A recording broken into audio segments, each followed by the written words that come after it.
উপস্থিত সকলকে প্রণাম জানাই। আমি আপনাদের জাতিরই একজন। আপনাদের এই অঞ্চলে প্রথমবার এলাম, নদিয়াতে কোনোবার আসা হয়নি। খুব ভালো লাগলো। নদিয়া জেলা অনেক বড় জেলা এবং অনেক সুন্দর। একটু ক্লান্ত বলতে পারেন। আমাদের আজকে 3খানা পথসভা চলছে, এই নিয়ে 3য় নম্বর। কালকেও হয়েছে চাঁদপাড়া এবং ঠাকুরনগরে আমাদের কর্মসূচি হয়েছে এই সিএ সংক্রান্ত ব্যাপারে। আজকেও আমাদের কর্মসূচি সকালবেলা হয়েছে বগুলা, দত্তফুলিয়া এবং এখন বাতকুল্লায়। একটু ক্লান্ত বলতে পারেন, কিন্তু এই আপনাদের এই উপস্থিতি দেখে আমাদের ক্লান্ততা মনোবল আরও তুঙ্গে আপনাদের, কারণ আমরা একজনকে বোঝাতেও পারলে আমাদের সেটা জয়। জয় বাংলা।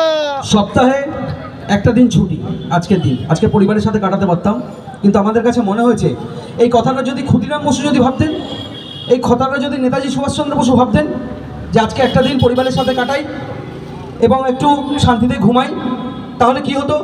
ফিরিঙ্গিরা কি চলে যেত? তাতে ফিরিঙ্গিরা যেত না। এই দেশটা, আমাদের রাষ্ট্রটাকে তারা দখল করে যেত।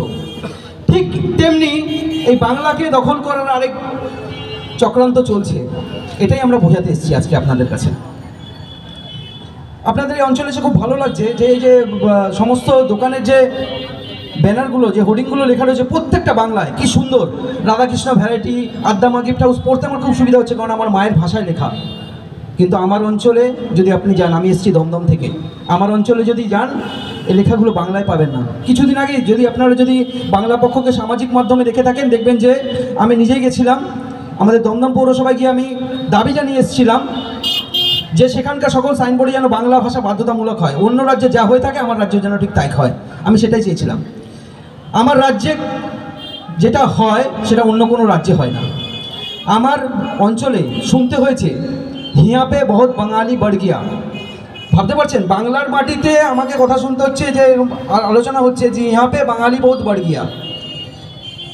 ফিরিঙ্গিরা কেন বলুন তো আমাদের এই যে আমাদের রাজ্যটাকে দখল করতে এসেছিল? কারণ এখানে দেখেছিল তারা সবচেয়ে বেশি শস্য শ্যামলা সুজলা সফলা এই অঞ্চলে, মানে এখানে মাটির নিচে যেমন কয়লা পাওয়া যায়, তেল পাওয়া যায় এবং মাটির উপরে ধান পাওয়া যায় এবং সমস্ত ঘোরার জায়গা, মানে সব দিক দিয়ে এই জায়গাটাকে লুণ্ঠন করার জায়গা সবচেয়ে ভালো লেগেছিল বলে ফিরিঙ্গিরা এখানে এসেছিল, ইংরেজরা। এখন আরেকজন আসতে চাইছে সেই ফিরিঙ্গির নাম করেই, তারাও আসছে চাইছে। তারা মনে লোকের মুখে বলতে বলতে থাকছে যে বাঙালি মানেই বাংলাদেশি, বাঙালি মানেই ঘুষপেটিয়া, বাঙালি মানেই বহিরাগত। কেন বলছে? এই জায়গাটাকে দখল করতে চাইছে, বাংলার মাটিকে দখল করতে চাইছে। তাদের নিজেদের মধ্যে আলোচনা চলছে যে বাংলায় বাঙালি মানেই বাংলাদেশি ভরে গেছে, এগুলো তোমাদের জায়গা। কারা বলছে বলুন তো? যারা এই আমার রাষ্ট্রের টাকা নিয়ে বিদেশে পাড়ি দিয়েছে। নামগুলো আর বললাম না, আপনারা জানেন। বিজয় মালিয়া, মেহুল চোকসি, আরও মোদি, আরও কি সব টাইটেল তারা ঠিক এইভাবেই চক্রান্ত করে সিএ করে এই বাঙালিকেই আবার ওই ডিটেনশন ক্যাম্পে যেমন আসামে যে জিনিস করেছে এখানেও ঠিক তাই করতে চাইছে। সতর্ক হতে হবে কাকে? আমাকে, আপনাকে এবং বিজেপি ভাইকে। যারা বিজেপি করছে আমি তাদের কাউকে দোষ দেবো না, করছে ফাঁদে পা দিয়েছে।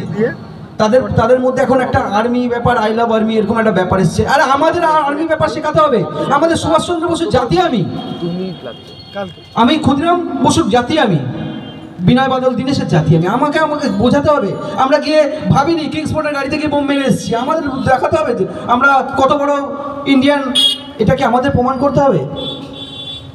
কিন্তু সিএ আইনের মাধ্যমে আমাদেরকে আবার সেই জালে ফেলতে চাইছে এবং আসামে যেটা হয়েছে 19 লক্ষ বাঙালিকে ওই ডিটেনশন ক্যাম্পে পোস্ত হয়েছে। এখানেও ঠিক তুমি যতই বিজেপি করো, যতই তুমি ওই লেখো 1 বার 100 400 বার ওসব তুমি যাই খুশি লেখো, তোমাকে পগর পার করার চেষ্টা চলছে এদের মাধ্যমে, সিএ এর মাধ্যমে। তোমাকে বুঝতে হবে। আমি বলতে চাই আমার মাধ্যমে এই রাজ্যের শাসক দল, আমাদের মুখ্যমন্ত্রী নির্বাচিত হয়েছেন আমার ভোটাধিকারের মাধ্যমে, এবং যারা বিজেপি ভাই আছে তাদের ভোটাধিকারের মাধ্যমে আমার রাষ্ট্রের শাসক দল অর্থাৎ বিজেপি ক্ষমতা এসেছে। আর এখন আমাকেই দেখাতে হবে, প্রমাণ দিতে হবে যে আমি এই রাজ্যের নাগরিক কিনা, এই রাষ্ট্রের নাগরিক কিনা। অদ্ভুত ব্যাপার তো। এই জাল ছিঁড়ে বেরোতে হবে বাঙালিকে এবং আমাদেরকে বুঝতে হবে। এখন আমরা ভাবছি বোধহয় ভোট